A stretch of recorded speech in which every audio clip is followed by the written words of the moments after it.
ಕಾಲಿಗೆ ಪೂರ್ತಿ ಬ್ಯಾಂಡೇಜ್ ಹಾಕ್ಕೊಂಡು ಆಪ್ತರಕ್ಷಕರ ಡಬ್ಬಿಂಗನ್ನು ವಿಷ್ಣು ಸರ್ ಅವರು ಹೇಗೆ ಮಾಡಿದ್ರು? ಆಪ್ತರಕ್ಷಕ ಸಿನಿಮಾದ ಮೇಲೆ ನಾನು ಸಿನಿಮಾ ಮಾಡೋದು ನಿಲ್ಲಿಸ್ಬಿಡ್ತೀನಿ ಅಂತ ವಿಷ್ಣು ಸರ್ ಅವರು ಯಾಕೆ ಹೇಳಿದರು?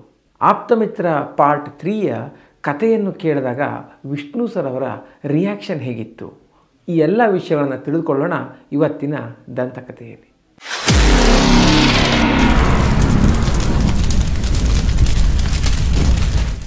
ಸ್ನೇಹಿತರೆ, ದಂತಕಥೆಯ ಒಂದು ಸಂಚಿಕೆಯೊಂದರಲ್ಲಿ ಹೇಗೆ ಪಿ ವಾಸು ಅವರಿಗೆ ವಿಷ್ಣು ಸರ್ ಅವರ ಜೊತೆ ಒಂದು ಕೆಲಸ ಮಾಡಲಿಕ್ಕೆ ಅವಕಾಶ ಸಿಕ್ತು, ನಂತರ ಹೇಗೆ ಒಂದು ಅವರ ಒಡನಾಟ ಇತ್ತು ಅನ್ನೋದನ್ನು ತಿಳಿದುಕೊಂಡಿದ್ದೀವಿ. ಈಗ ಆಪ್ತರಕ್ಷಕ ಸಿನಿಮಾದ ಒಂದು ಶೂಟಿಂಗ್ ಸಮಯದಲ್ಲಿ ಯಾವ ರೀತಿಯ ಒಂದು ವಿಶೇಷ ಘಟನೆಗಳು ನಡೆದು ಅನ್ನೋದನ್ನು ತಿಳ್ಕೊಳ್ಳೋಣ. ಆಪ್ತರಕ್ಷಕ ಸಿನಿಮಾದ ಒಂದು 100 ದಿನಗಳ ಶೂಟಿಂಗ್ ಸಮಯದಲ್ಲಿ ಪಿ ವಾಸು ಅವರು ಎಲ್ಲ ಸಮಯದಲ್ಲೂ ಕೂಡ ವಿಷ್ಣು ಸರ್ ಜೊತೆನೇ ಇರ್ತಾರೆ. ಅಂತಹ ಸಮಯದಲ್ಲಿ ಬಹಳಷ್ಟು ಒಂದು ಕನ್ವರ್ಸೇಷನ್ಗಳು ನಡೆಯುತ್ತೆ, ಘಟನೆಗಳು ನಡೆಯುತ್ತೆ. ಅವೆಲ್ಲ ಯಾವುದು ಅನ್ನೋದನ್ನು ನಾವು ತಿಳ್ಕೊಳ್ಳೋಣ. ಆಪ್ತರಕ್ಷಕದಲ್ಲಿ ಒಂದು ಆ ರಾಜನ ಎಂಟ್ರಿ ಇದೆಯಲ್ಲ, ಆ ಸೀನ್ ಶೂಟ್ ಮಾಡ್ತಿರ್ಬೇಕಿದ್ರೆ ವಿಷ್ಣು ಸರ್ ಅವರು ಗೆಟಪ್ಪಲ್ಲಿ ಹೇಗಿದ್ದೀನಿ ಅಂತ ತೋರಿಸಿರೋದಿಲ್ಲ. ನಾನು ಹೊರಗಡೆ ಬರ್ತೀನಿ, ನೀವು ಶೂಟ್ ಮಾಡಿ ಅಂತ ಹೇಳಿರ್ತಾರೆ. ಸರಿ ಅಂತ ಸಿನಿಮಾ ತಂಡದವರು ಕೂಡ ಕಾಯ್ತಾ ಇರ್ತಾರೆ. ಹೀಗೆ ಕಾಯ್ತಿರುವಾಗ ವಿಷ್ಣು ಸರ್ ಅವರು ಹೊರಗಡೆ ಬಂದು ಹೌಲ ಹೌಲ ಅಂತ ಹೇಳಿದಾಗ ಅಲ್ಲಿರೋರಿಗೆಲ್ಲ ತುಂಬ ಒಂದು ಆಶ್ಚರ್ಯ, ಏನಿದು ಈ ರೀತಿ ಆ್ಯಕ್ಟ್ ಮಾಡಿದಾರಲ್ಲ ಅಂತ ಎಲ್ಲ ಮನಸ್ಸಲ್ಲಿ ಅಂದ್ಕೊಳ್ತಾ ಇರ್ತಾರೆ. ಅಷ್ಟರಲ್ಲಿ ಪಿ ವಾಸು ಅವರ ಅಸಿಸ್ಟೆಂಟ್ ಅವರೊಬ್ಬರು ಸೀದಾ ವಿಷ್ಣು ಸರ್ ಅವರ ಕಾಲಿಗೆ ಬಿದ್ದು ಬಿಡ್ತಾರೆ. ಆಗ ವಿಷ್ಣು ಸರ್ ಅವರು ಏನು ಮಾಡ್ತಿದ್ದೀಯಾ, ಏನಾಯಿತು ಅಂತ ಕೇಳಿದಾಗ, ಏನು ಸರ್ ಅದು ನಿಜವಾದ ರಾಜನನ್ನೇ ನೋಡಿದಾಗಾಯಿತು, ನಿಜವಾಗ್ಲೂ ನೀವು ರಾಜ ಸರ್, ಯು ಆರ್ ಕಿಂಗ್ ಅಂತ ಹೇಳ್ತಾರೆ. ಅಷ್ಟು ಅದ್ಭುತವಾಗಿ ವಿಷ್ಣು ಸರ್ ಅವರ ಒಂದು ಎಂಟ್ರಿ ಸೀನ್ ಇತ್ತು. ಇನ್ನು ಸಿನಿಮಾ ಸೆಟ್ಟಲ್ಲಿ ಕೊನೆ ದಿವಸ ಅವತ್ತು ವಿಷ್ಣು ಸರ್ ಅವರು ಪಿ ವಾಸು ಅವ್ರ ಹತ್ರ ಮಾತಾಡ್ತಾ ಈ ಸಿನಿಮಾದ ಮೇಲೆ ನಾನು ಆ್ಯಕ್ಟಿಂಗ್ ಮಾಡಲ್ಲ, ನಿಲ್ಲಿಸ್ಬಿಡ್ತೀನಿ ಅಂತ ಹೇಳ್ತಾರೆ. ಆಗ ವಾಸು ಅವರು, ಏನು ಸರ್ ನೀವು ಆ್ಯಕ್ಟಿಂಗ್ ಮಾಡಬೇಕು ಸರ್, ನೀವು ಯಾಕೆ ನಿಲ್ಲಿಸ್ತೀರಾ, ಕಂಟಿನ್ಯೂ ಮಾಡಬೇಕು ಅಂತ ಹೇಳ್ತಾರೆ.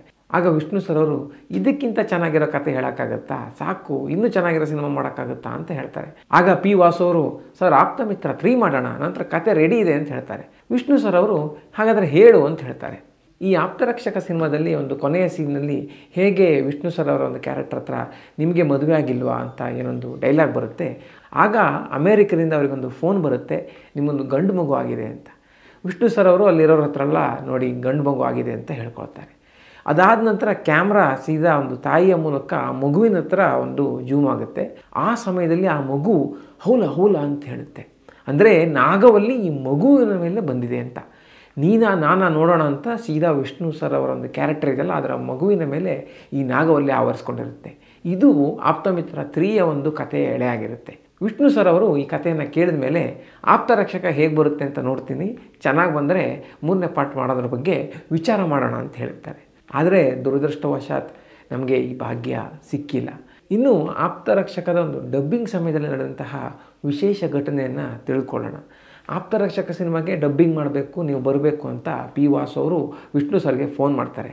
ಫೋನ್ನಲ್ಲೇ ನೀವು 3 ರೀತಿ ವಾಯ್ಸನ್ನು ಡಬ್ಬಿಂಗ್ ಮಾಡಬೇಕು, ಒಂದು ರಾಜನ ಕ್ಯಾರೆಕ್ಟ್ರಿಗೆ, ಒಂದು ಅವರ ನಾರ್ಮಲ್ ಕ್ಯಾರೆಕ್ಟ್ರಿಗೆ, ಹಾಗೆ ಮತ್ತೊಂದು ಕ್ಯಾರೆಕ್ಟ್ರಿಗೆ ತುಂಬ ಒಂದು ಗಡಸು ಧ್ವನಿಯಲ್ಲಿ ಬೇಕು ಅಂತ ಹೇಳಿರ್ತಾರೆ.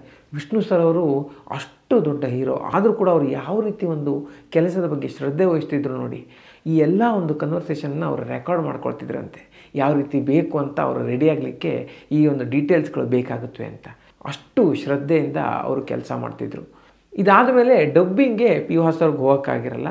ಆ ಡಬ್ಬಿಂಗ್ ಆದ ಸಂಜೆ ಅವರಿಗೆ ಅವರ ಅಸಿಸ್ಟೆಂಟ್ ಅವರು ಫೋನ್ ಮಾಡ್ತಾರೆ.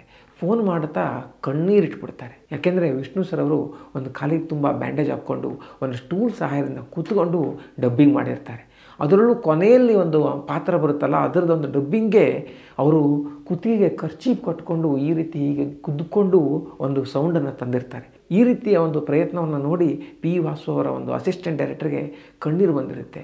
ಇಷ್ಟು ದೊಡ್ಡ ನಟ ಇಷ್ಟೆಲ್ಲ ಕಷ್ಟಪಟ್ಟು ಒಂದು ಡಬ್ಬಿಂಗ್ ಮಾಡ್ತಾರಲ್ಲ, ಇಷ್ಟೊಂದು ಗಮನ ಇಟ್ಟು ಮಾಡ್ತಿದ್ದಾರಲ್ಲ ಅನ್ನೋದು ಅವರ ಖುಷಿಗೂ ಕೂಡ ಕಾರಣವಾಗಿರುತ್ತೆ. ಹಾಗೆಯೇ ಆ ದಿವಸ ವಿಷ್ಣು ಸರ್ ಅವ್ರ ಹತ್ರ ಪಿ ವಾಸು ಅವರು ಅಮಿತಾಬ್ ಬಚ್ಚನ್ ಅವರು ಆ್ಯಕ್ಟ್ ಮಾಡಿದಂತಹ ಬ್ಲ್ಯಾಕ್ ಸಿನಿಮಾವನ್ನು ನಿಮ್ಮ ಜೊತೆ ಮಾಡಬೇಕು ಅಂತ ಅಂದ್ಕೊಂಡಿದ್ದೀನಿ, ಈ ಕ್ಯಾರೆಕ್ಟರ್ ನೀವು ಬಿಟ್ಟು ಮತ್ತು ಯಾರೂ ಮಾಡೋಕ್ಕೆ ಸಾಧ್ಯ ಅಲ್ಲ, ದಯವಿಟ್ಟು ಇದೊಂದು ಸಿನಿಮಾನು ನೀವು ನನ್ನ ಜೊತೆ ಮಾಡಬೇಕು ಅಂತ ಹೇಳಿರ್ತಾರೆ. ಇನ್ನು ಅವರಿಗೆ ದೃಶ್ಯ ಸಿನಿಮಾ ಕೂಡ ವಿಷ್ಣು ಸರ್ ಅವರು ಬದುಕಿದರೆ ಅವ್ರ ಜೊತೆಗೆ ಮಾಡಬೇಕು ಅಂತ ಒಂದು ಆಸೆ ಇತ್ತಂತೆ. ರವಿಚಂದ್ರನ್ ಅವರು ಈ ಪಾತ್ರವನ್ನು ತುಂಬ ಅದ್ಭುತವಾಗಿ ಮಾಡಿದ್ದಾರೆ. ಆದರೆ ವಿಷ್ಣು ಸರ್ ಅವರು ಈ ಪಾತ್ರವನ್ನು ಮಾಡಿದರೆ ಇದು ಬೇರೆ ರೀತಿಯೇ ಇರ್ತಿತ್ತು ಅಂತ ಪಿ ವಾಸು ಅವರು ಹೇಳ್ತಾರೆ. ಸ್ನೇಹಿತರೆ, ಈ ವಿಡಿಯೋ ನಿಮ್ಗೆ ಇಷ್ಟ ಆಗಿದ್ದರೆ ತಪ್ಪದೇ ಶೇರ್ ಮಾಡಿ. ಹಾಗೆಯೇ ಇದೇ ರೀತಿಯ ಇನ್ನಷ್ಟು ಕುತೂಹಲಭರಿತವಾದ ವಿಷಯಗಳನ್ನು ತಿಳ್ಕೋಬೇಕು ಅಂದರೆ ನಮ್ಮ ಕನ್ನಡ ಮಾಣಿಕ್ಯ ಚಾನಲ್ಗೆ ತಪ್ಪದೇ ಸಬ್ಸ್ಕ್ರೈಬ್ ಮಾಡಿ. ಮುಂದಿನ ವಿಡಿಯೋದಲ್ಲಿ ಮತ್ತೊಮ್ಮೆ ಸಿಗೋಣ. ಅಲ್ಲಿವರೆಗೂ ನಮಸ್ಕಾರ.